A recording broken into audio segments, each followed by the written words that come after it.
ஏன் பத்திரிகை கேட்கிறப்ப அண்ணன் விஜயனை வந்து தேசிய முற்போக்கு கூட்டணி சேரதான் கட்சியை தொடங்குற மாதிரி நீங்க எல்லாம் கொண்டு வரீங்க. அவரோட கொள்கை, அவரோட தனித்துவம் என்னன்னு மக்களுக்கு நிரூபிக்கட்டும், தேர்தலை சந்திக்கட்டும்.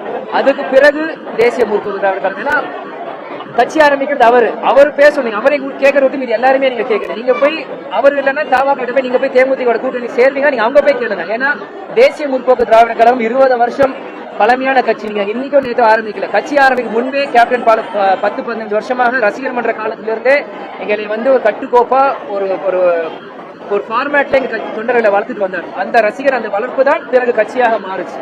அதனால இந்த கேள்வியை நீங்க போய் அவங்ககிட்ட தான் கேட்கணும். நீங்க போய் தேமுதிக கூட்டணி சேருவீங்களான்னு. ஏன்னா நாங்க எதிர்கட்சியா இருந்திருக்கோம் தேசிய முற்போக்கு திராவிட கழகம். அதனால இன்னைக்குதான் புதுசா வராங்க. இன்னைக்கு அவர் மிகப்பெரிய ஒரு நட்சத்திரம், எந்த மாற்று கருத்தும் இல்லை. இன்னைக்கு அவர் தான் உச்ச நட்சத்திரம். எல்லாமே அது சந்தோஷம். சந்தர்ப்பம் சூழ்நிலை ஏற்படும் போது அதுக்கான விளக்கமும் பதிலும் எங்க வரும்.